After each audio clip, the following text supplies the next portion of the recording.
देखिए, आज हम कक्षा एकादश के इस वीडियो में पढ़ने जा रहे हैं पीडीएफ के पेज नंबर 44 पर प्रतिशत संगठन टॉपिक को, जिसको हम अंग्रेजी में परसेंट कंपोजिशन बोल देते हैं। हमने कहा कि द्रव्यमान प्रतिशत संगठन के द्वारा किसी यौगिक के 100 भागों में, कितने में 100 भागों में तत्व के भागों की संख्या को व्यक्त किया जाता है तथा इसकी गणना निम्नलिखित सूत्र के द्वारा की जा सकती है। भाई, प्रतिशत संगठन क्या होता है?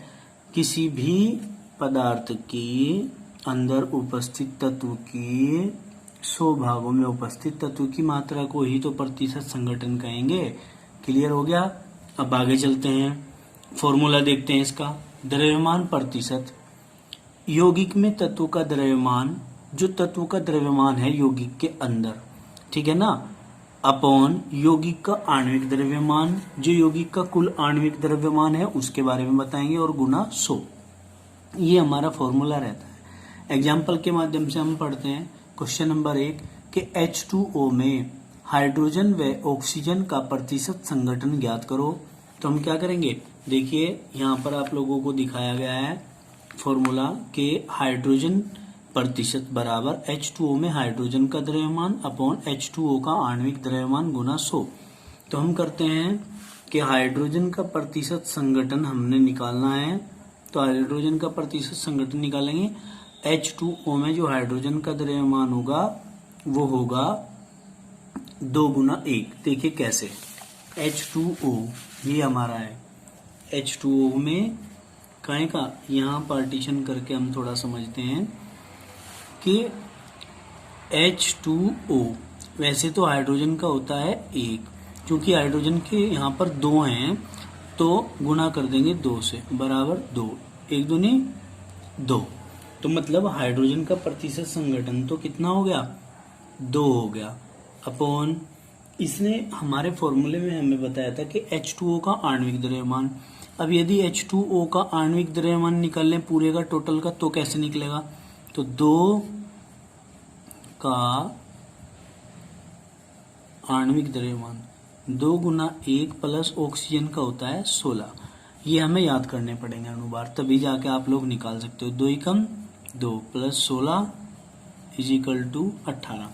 तो हम यहाँ का क्या कर देते हैं? 18 गुना 100 कर देते हैं। तो क्या होगा? 2 एकम 2 और 2 नम 18। ये हमारा हो गया यहाँ पर कितना? 100/9। 100/9 हमारा आ गया है। अब हम इसको डिवाइड करेंगे तो 11.1% आपके पास आ जाएगी। किसकी मात्रा? हाइड्रोजन की प्रतिशत मात्रा। इसी प्रकार क्वेश्चन में आप लोगों को कहा था कि H2O के अंदर ऑक्सीजन का भी प्रतिशत द्रव्यमान ज्ञात करो। तो फॉर्मूला क्या होगा इसी के अंदर? ऑक्सीजन का प्रतिशत द्रव्यमान बराबर H2O में ऑक्सीजन की प्रतिशत मात्रा बटे, या ऑक्सीजन का द्रव्यमान लिखेंगे आप। क्या लिखेंगे? द्रव्यमान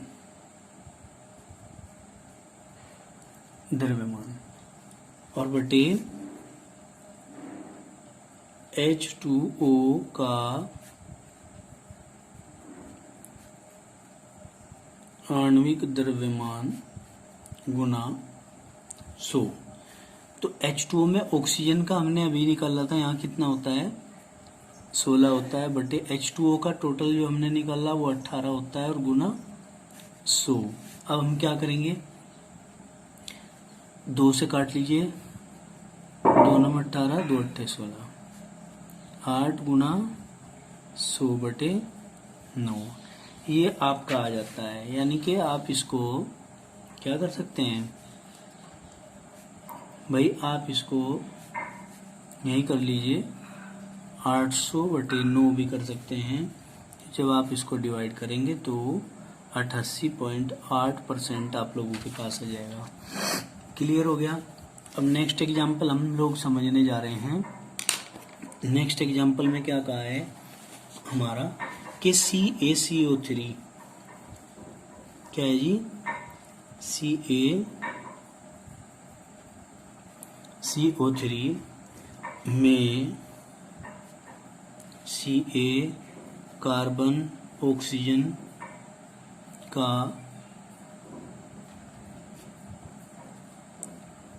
प्रतिशत संघटन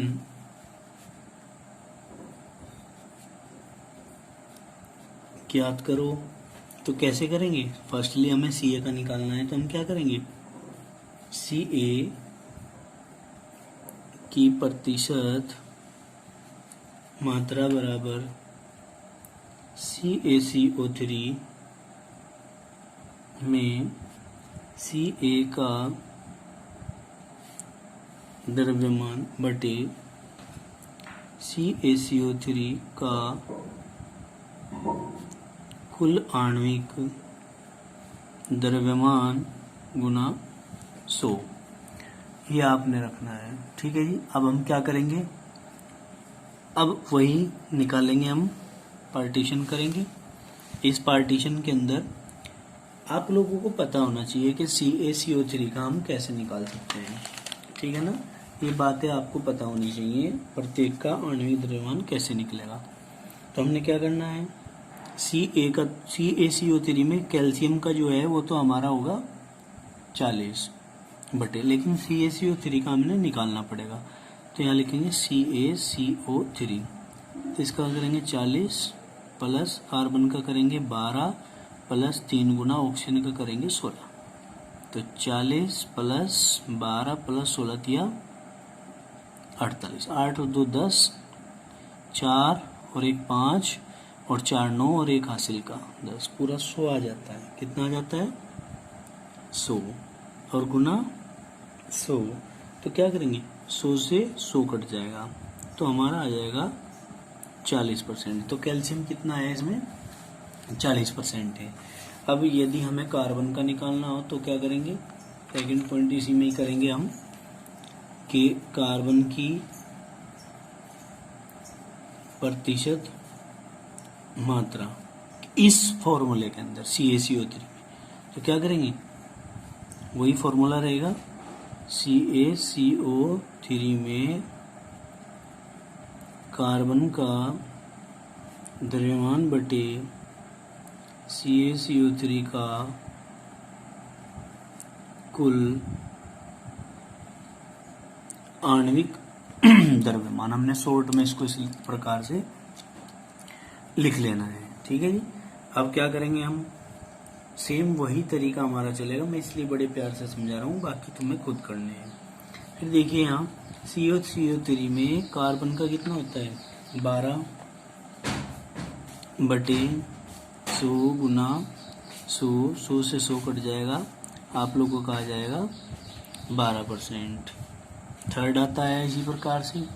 थर्ड में क्या कहा कि ऑक्सीजन का प्रतिशत निकालना है, ऑक्सीजन की प्रतिशत मात्रा बराबर CaCO3 में किसका, ऑक्सीजन का द्रव्यमान बटे CaCO3 में का कुल आणविक द्रव्यमान गुना 100। तो ऑक्सीजन का कितना होगा, ऑक्सीजन का होता है 16 बटे, ये निकाला था हमने, 100 आया था हमारा, यहाँ पर निकल गई। हम क्या करेंगे, 100 गुना 100, 100 से 100 कट गया, बराबर आ गया 16%। मतलब CaCO3 के अंदर कैल्शियम की प्रतिशत मात्रा 40 है, कार्बन की 12 है और ऑक्सीजन की 16 होती है। क्लियर। अब आगे चलते हैं हम, नेक्स्ट हम समझते हैं एक एग्जाम्पल और, जो हमें बताता है कि भाई CH4 है हमारा, क्वेश्चन है हमारा CH4 में कार्बन की प्रतिशत मात्रा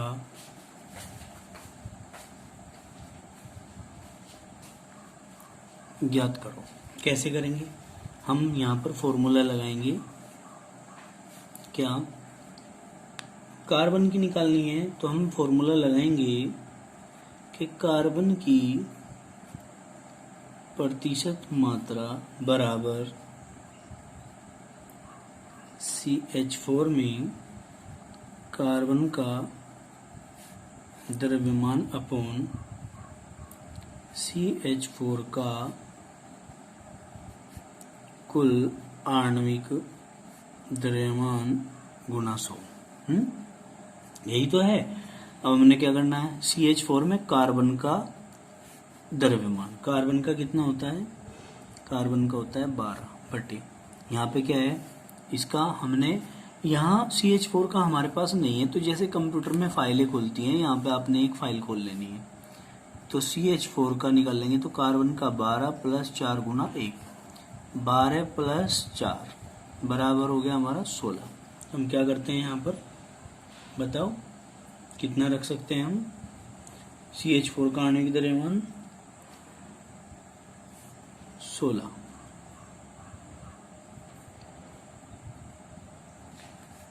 गुना 100।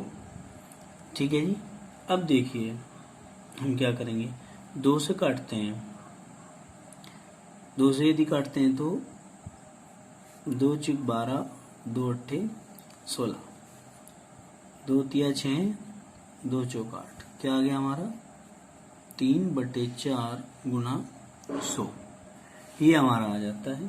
तो हम क्या करेंगे, इसको हम 300/4 कर सकते हैं, और 300/4 करेंगे तो 4 × 7 = 28, और कितने बच गए 2, और 4 × 5 = 20, यानी कि 75% मात्रा जो है CH4 के अंदर वो कार्बन की है। ये हमारा क्लियर हो जाता है।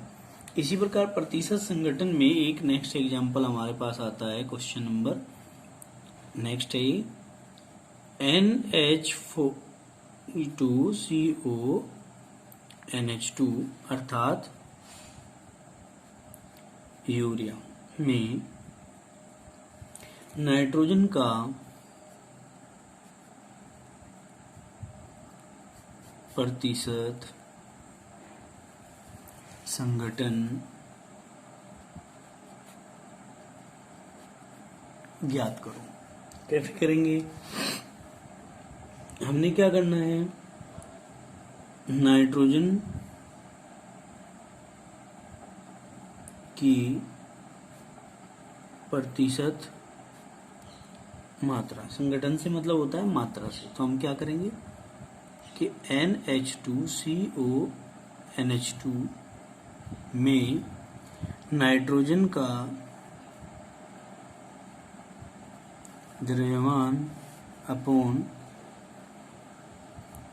NH2CONH2 का कुल